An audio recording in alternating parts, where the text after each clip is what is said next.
Hello दोस्तों, नमस्कार। मैं दीपक कुमार स्वागत करता हूं आपके अपने YouTube चैनल गुरुकुल पॉइंट में। कैसे हैं दोस्तों? उम्मीद करता हूं बहुत अच्छे होंगे। और लॉकडाउन का प्रोसेस फिर तीसरा कहर जारी होने वाला है, इसलिए आप लोग अपना पढ़ाई बाधित मत करिएगा, ऑनलाइन पढ़ते रहिएगा। तो आज मैं लेके आया हूँ सामान्य हिंदी का टॉपिक। दोस्तों, गुरुकुल पॉइंट के प्लेलिस्ट में मैंने एक हिंदी का सामान्य हिंदी सीजन 2 नाम से प्लेलिस्ट बनाया है, जिसमें मैं हिंदी को एकदम चैप्टर वाइज पढ़ा रहा हूँ। ठीक है, यानी अगर कोई एक टॉपिक जैसे वर्णमाला उठाए तो पूरा वर्णमाला समाप्त करूंगा। अगर मैंने संधि उठाया है तो संधि को समाप्त करूंगा। तो उसमें 5-6 वीडियो अपलोड है। आप अगर वो नहीं देखे हैं तो डिस्क्रिप्शन बॉक्स में लिंक है, वो सारा देख लीजिए। जो वहां पे दूसरा टॉपिक मैंने शुरू किया है वो है आपका संधि का। तो संधि में स्वर संधि पढ़ा रहे थे, और स्वर संधि के 3 संधि में पढ़ा चुका हूँ: दीर्घ स्वर संधि, गुण स्वर संधि और वृद्धि स्वर संधि। आज जो टॉपिक लेके आया हूँ वो यण स्वर संधि का टॉपिक है। और यह स्वर संधि में 3 जो दीर्घ है, गुण है, वृद्धि है, वो काफी आसान लगता है बच्चों को। लेकिन यण और आयात स्वर संधि काफी जटिल है, इसलिए इसको मैं आज एकदम सर्जरी करके पढ़ाऊंगा। सर्जरी का मतलब एकदम इसको इतने अच्छे से बताऊंगा कि कभी भी यण स्वर संधि में आपको कोई दिक्कत नहीं होगा। तो आप लोग बने रहिए। स्टार्ट करते हैं यण स्वर संधि। यह चौथे नंबर का संधि है। 3 मैं इसके पहले पढ़ा चुका हूं। यण स्वर संधि की परिभाषा अक्सर यही कहा जाता है कि य र व, यानी य र व के पहले कोई आधा वर्ण आए, यानी य र व के पहले कोई भी आधा वर्ण है। ठीक है, तो वो यण स्वर संधि कहलाता है। ठीक, लेकिन ये तो इसकी परिभाषा हो गया, लेकिन ये परिभाषा ऊपर ऊपर हवा में उड़ जाएगा। ठीक, जब तक हमको पूरा समझ में नहीं आ जाता। तो पूरा कैसे समझेंगे? यहाँ देखिए, मैंने आपको यहाँ बताया है पहला जो ट्रिक होगा वो 2+1 या 3 होगा या 4 होगा, या इसी को हम लोग B + ACD से हम लोग हल करेंगे। इसके बाद ट्रिक 2 है। ट्रिक 2 से हम देखेंगे कि कोई भी य र व के पहले कोई आधा वर्ण आएगा तो यण स्वर संधि कहलाएगा। यहाँ पे कह रहा है कि अब तक हम लोग जो लोग पढ़ते थे, जैसे प्रथम पद का अंतिम वर्ण लेते थे, अंतिम वर्ण धन, द्वितीय पद का प्रथम वर्ण, इन्हीं का विकार होता था। ठीक है, यानी कि प्रथम पद का अंतिम वर्ण विकार और द्वितीय पद का प्रथम वर्ण विकार। अब तक जो आता था दोस्तों वो अ और आ आता था, यानी प्रथम पद का अंतिम वर्ण विकार या तो अ आता था या तो आ आता था।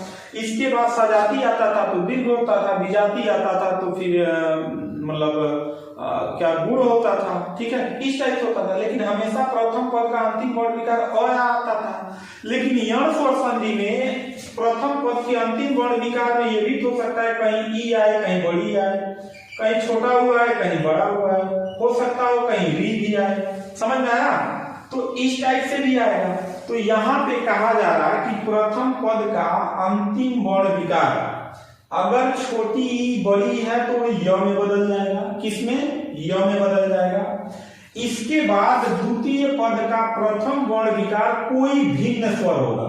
कोई क्या होगा? भिन्न स्वर होगा।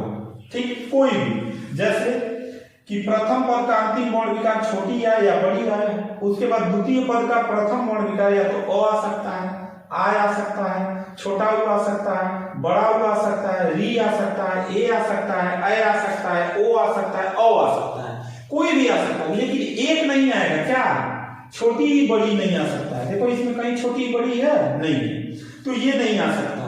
अगर ये आ गया प्रथम पद का अंतिम वर्ण विकार छोटी बड़ी है, और अगर इसमें छोटी बड़ी आ गया तब ये यण नहीं कहलाएगा, तब तो वो क्या हो जाएगा? दीर्घ स्वर संधि हो जाएगा। ठीक है, तो इसमें ये नहीं आना चाहिए। इसके बाद दूसरा नियम कह रहा है कि छोटा उ बड़ा उ जैसे ही रहेगा प्रथम पद का अंतिम वर्ण विकार तो ये व में बदल जाएगा। और इसके बाद कोई भिन्न स्वर हो, कोई भी भिन्न स्वर हो, भिन्न मतलब ये नहीं होना चाहिए बाकी कोई स्वर आएगा, जैसे अ है, आ है, छोटी है, बड़ी है, री है, ए है, ए है, ओ है, औ है। कहीं ऊ और बड़ा ऊ है? नहीं है, यही नहीं आना चाहिए इसमें। चलो री को देखो, री जब भी प्रथम पद का अंतिम वर्ण विकार आएगा तो र में बदल जाएगा, और ये र हमेशा आधा में बदलेगा। देखो ये य आधा है, ये वो आधा है, ये री ये र, यह र किस में है? आधा में है। ठीक है, हलंत जब लग जाता है तो आधा वर्ण कहलाता है। समझ में आया? अभी री के बाद इसमें अ आ सकता है भिन्न स्वर, इसमें भी आगे क्या रहेगा? द्वितीय पद का प्रथम वर्ण विकार भिन्न स्वर, कोई भी हो सकता है। अ आ सकता है, आ सकता है, छोटी आ सकता है, बड़ी आ सकता है, छोटा वो बड़ा, लेकिन री नहीं आएगा। ए ऐ ओ अ कोई भी आ सकता है, री नहीं आ सकता। इतनी बात आपको समझ में आ गई? चलिए अब देखिए होता क्या है। 3-3 4-4 तरीके से हम लोग संधि पढ़ेंगे। ठीक है, जैसे एक मैं चार्ट बनाया था, वो चार्ट शायद आप लोग जान रहे हैं नहीं जान रहे हैं, यहां देख लीजिएगा। अ आ छोटी बड़ी छोटा उ बड़ा उ, री ए ऐ ओ और अम। ये मैंने एक छोटा सा चार्ट बनाया था आपके लिए। ठीक, ये देखिए, अ को अलग कर दीजिए, री तक अलग कर दीजिए, अम को अलग कर दीजिए। इसमें एक डाल दीजिए, 2 3 और ये 4, और यहाँ पे अगर ऐसे 1 2 3 से ना समझ आए तो ए बी सी डी कर दीजिए। ठीक है, तो ये प्रोसेस आपको यहाँ पे जो टिक लिखवाया हूं उसको अभी हम समझा देंगे। ठीक, चलिए पहला एग्जांपल लेते हैं छोटी ई और बड़ी ई का। यानी छोटी ई और बड़ी ई का एग्जांपल इसलिए दे रहे हैं कि मान लीजिए कि प्रथम पद का अंतिम वर्ण विकार छोटी ई बड़ी है तो किस प्रकार से वो होगा। एक तो इस टाइप से दिया है, देखिए यहां दिया है तो प्रथम पद का अंतिम वर्ण विकार क्या आ रहा है भाई? तो में क्या लगा हुआ है? छोटी ई लगा हुआ है। ठीक, धन। चलो यहां पे क्या आया हुआ है? द्वितीय पद का प्रथम वर्ण विकार अ आया हुआ है। ठीक है, यहां पे क्या होता था कि हम इसी को जोड़ देते थे और वो वर्ण दूसरे में परिवर्तित हो जाता था। लेकिन यहाँ पे क्या करना है? यहाँ कहा है कि ई और बड़ी रहेगा तुरंत य में बदल जाएगा। यानी ये जो है ये तुरंत आधा य में बदल जाएगा। किसमें? आधा य में। ये रूल है, किसमें बदल जाएगा? आधा य में बदल जाएगा। याद है ना, पहला हमने एग्जांपल लिया है ई और बड़ी ई का। तो जैसे ही प्रथम पद का अंतिम वर्ण विकार आएगा कोई भी ई या बड़ी ई, तो वो तुरंत किसमें बदल जाएगा? य में। बाकी कोई भिन्न स्वर हो तो देखो इसमें से कोई आ सकता है। यहाँ पे क्या आया? अ आया है, यानी ये वाला आया है। ठीक है, अ आया है। तो अब इसको सीधे नहीं उतार दीजिए अ।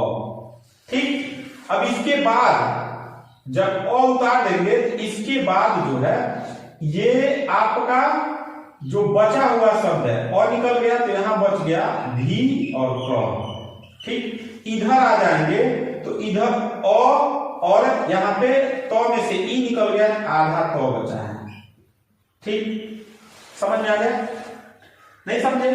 यहां पे प्रथम पद का अंतिम वर्ण विकार ई है, ये बदल गया आधा य में, और इधर अ है, अ को ज्यों का त्यों उतार लीजिए, और इधर बचा हुआ शब्द धिक है और ये धिक इधर रख दीजिए, और इधर जो तो में से ई निकल गया, आधा तो बचा है, अ और आधा तो हो गया। ये अ इसको पूरा करेगा तो ये बन जाएगा य।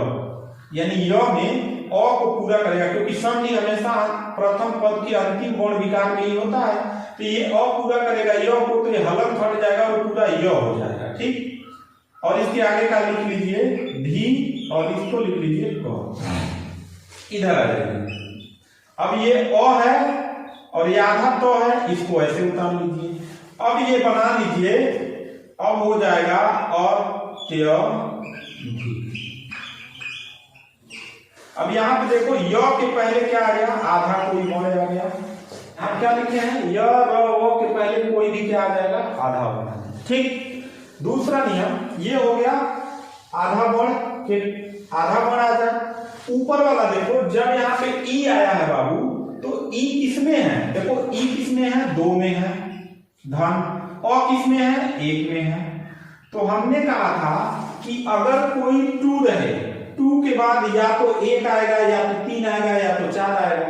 तो 2 के बाद 1 आ गया, तुरंत समझ जाएंगे यह स्वर संधि है। आगे देखेंगे तो इसमें 3 भी आ सकता है, 4 भी आ सकता है, तुरंत पकड़ा जाएगा। अगर 1 2 से नहीं आ रहा तो इसको b कर दीजिए, b प्लस 1, तब भी ये क्या हो जाएगा, यौन स्वर संधि हो जाएगा। b के बाद a आया है, अरे सॉरी b के बाद a आया है, तब भी ये क्या हो जाएगा, यौन स्वर संधि आ जाएगा। समझ में आ गया? ये तो हो गया प्रोसेस कि जब आपके सामने संधि विच्छेद करके दिया रहेगा। लेकिन अगर आपके सामने केवल ये दे दिया कि यह शब्द दे दिया बना के और कहेगा इसका सही संधि विच्छेद क्या है, तब कैसे करेंगे, तो उसका भी प्रोसेस समझ लीजिए। यहां पे देखिए, बीच से आपको क्या निकाल लेना है, इसके पहले ही आधा वर्ण है ना, तो इसी को निकाल लेना है, य को। किसको निकालो, तो ये य दो वर्णों से मिलके बना है, आधा य धन अ, क्योंकि इसमें हमेशा हलंत नहीं लगा है, तो ये किसको छिपा के बैठा है, अ को, क्योंकि व्यंजन हमेशा स्वरों के साथ चलता है। अब चलो, जब य को यहाँ पे आप देखें कि इसमें य और अ है, तो ये य हमेशा या तो छोटी से बना होगा या तो बड़ी से बना होगा। ये बात समझ में आया? अब देखो, जब छोटी से मिलान करेंगे तो एक बनेगा अति, अब बड़ी से एक शब्द बनाएंगे तो एक बनेगा अति, ठीक है। इधर आएंगे तो एक इधर से होगा, इधर आपका धिक बचा है और एक अ से बनेगा अधिक। अब यहां पे देखो, अति जो है यह सार्थक शब्द है और ये निरर्थक शब्द है, ये निरर्थक शब्द है, सार्थक शब्द है। अब हमारे पास क्या निकल के आया, अति, और यहाँ पे धन, अधिक, क्या हो गया, अत्यधिक। समझ में आ गया? ये था आपका प्रोसेस संधि विच्छेद करने का, और ये प्रोसेस था जब संधि विच्छेद करके देखा तो संधि का नाम जानने का। दूसरा एग्जांपल लेते हैं, यहां देखो। दूसरा एग्जांपल है कि प्रथम पद का अंतिम वर्ण विकार, यानी इसका अंतिम वर्ण विकार क्या आ रहा है, छोटी ही आ रहा है। और यहाँ पे क्या है, द्वितीय पद का प्रथम वर्ण विकार, यानी द्वितीय पद का प्रथम वर्ण विकार आ रहा है आपका आ। ठीक, अब देखो, जैसे ये ई आया तो ये किसमें बदल जाएगा, य में, आधा य में बदलेगा। समझ में आ गया? चलो, अब ये आधा य में जब बदल जाएगा तो इधर आ जाएगा आपका सेम टू सेम, ये उतार लीजिए आ, और इधर आपका आ निकल गया तो वश्यक बच गया, वश्यक। इधर सब उतार लीजिए, इधर आएंगे तो ती निकल गया, तो ये हो गया आधा तो बच गया, क्योंकि ती या तो में से ई निकल जाएगा तो यहाँ आधा तो बचेगा। अब ये आ पूरा करेगा य को, यानी ये हो जाएगा या। समझ में आया? आधा य है, आ इसको पूरा करेगा, मात्रा लेके या बन जाएगा। सेम ये वाला शब्द इधर उतार लो, वश्यक, और इधर आ जाओ तो ये अ उतार लो, और ये आधा तो है तो इधर उतार लो। समझ में आया? तीनों को जोड़ दो तो हो जाएगा अत्यावश्यक, अत्यावश्यक। ये हो गया प्रोसेस। अगर इसको इस टाइप से देखना चाहते हैं, इस रूल से, तो यहां देखेंगे ई किसमें है बाबू, 2 में है, प्लस आ किसमें है, 1 में है, यानी 2 + 1 आ गया। इस 2 + 1 को हम कह सकते हैं b + a भी कह सकते हैं, क्योंकि ये b में ही तो है e, तो यहाँ पे कह देंगे b प्लस आ किसमें है, a में है, a हो जाएगा। तो तुरंत कहेंगे कि हम क्या है, यण स्वर संधि है। क्या है, यण स्वर संधि। दूसरे रूल से हम देखेंगे, यहाँ कह रहा है आधा वर्ण आएगा, किसके पहले, य और व के पहले, तो य के पहले क्या आ गया, आधा वर्ण आ गया, तो ये क्या हो गया, अत्यावश्यक हो गया। इसको उठा के इधर ला दो, क्योंकि ये तो संधि विच्छेद करके दिया है, तो आपको ये पहचानना है संधि का नाम। अभी अगर ऐसे दे दिया अत्यावश्यक, ठीक है, आपको क्या निकालना है, आपको निकालना है यहां पे या, बीच से निकालेंगे क्या, या। अब देखो इस या में 2 चीज छिपा हुआ है, एक तो य है और एक तो आ है। समझ में आया?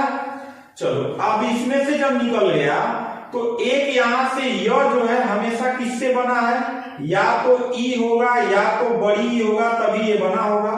जब एक से ई से बनाएंगे छोटी ई से, तब बनेगा अति, और एक बड़ी से बनाएंगे तब होगा अति। यहां पे पहले ही वश्यक है, तो यहां पे वश्यक, ये बचा हुआ शब्द इधर निकाल देंगे, आ से जब इसका मिलान करेंगे तो ये हो जाएगा आवश्यक। क्या हो जाएगा? आवश्यक। अब देखो वश्यक कोई सार्थक शब्द नहीं है, आवश्यक सार्थक शब्द है। यहाँ पे अति जो है सही सार्थक शब्द है, ये अति गलत है। यानी हम कह सकते हैं कि अब हो जाएगा अति धन आवश्यक बराबर क्या हो जाएगा? अत्यावश्यक हो जाएगा। क्या हो जाएगा? अत्यावश्यक हो जाएगा। समझ में आया?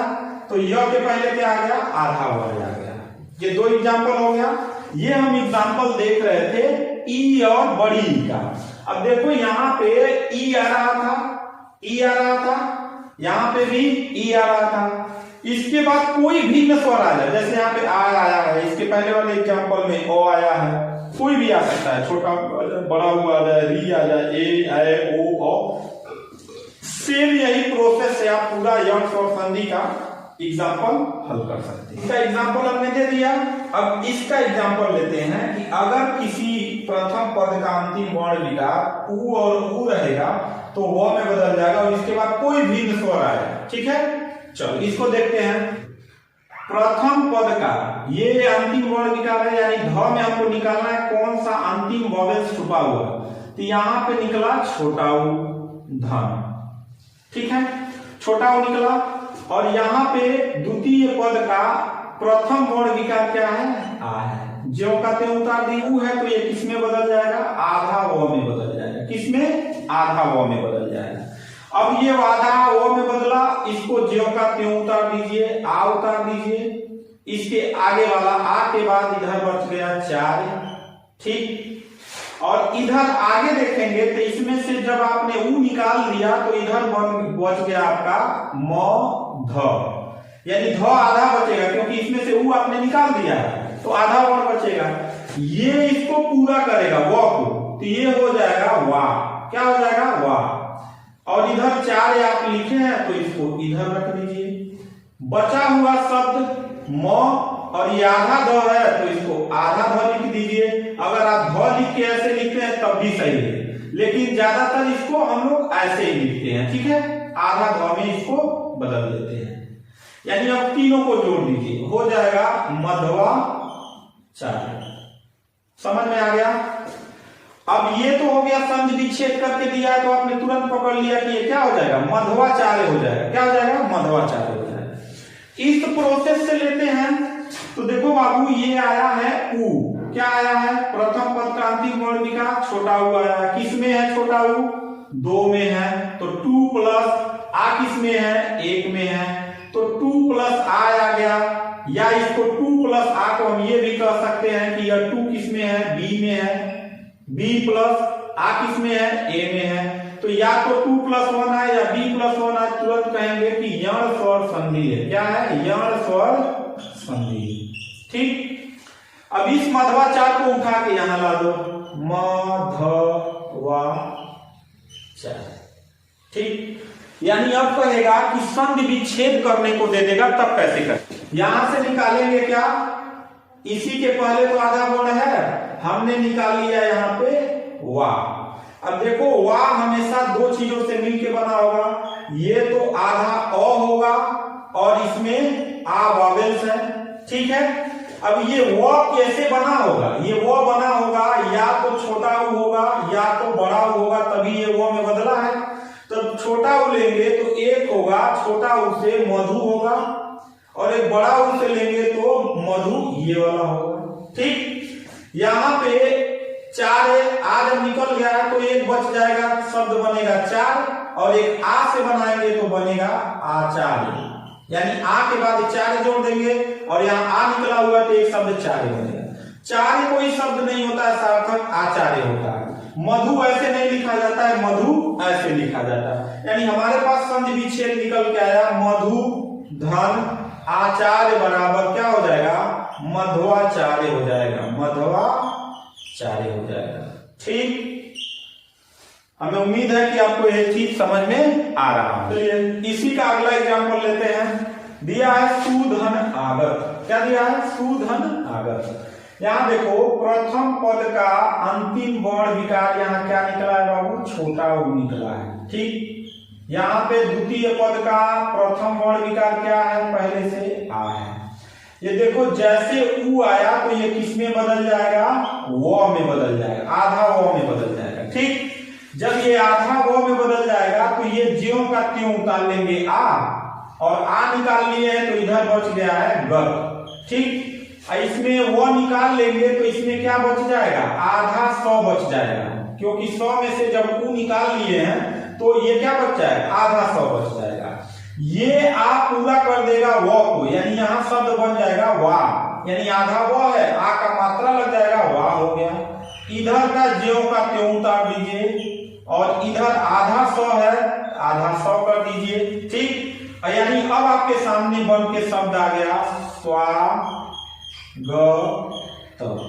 समझ में आ गया, सुधन आगत बराबर स्वागत। और यहाँ देखिए इस रूल से य र व, तो यहाँ पे वो है, वो के पहले कोई आधा वर्ण आ गया तो तुरंत कहेंगे कौन सी संधि, यण स्वर संधि।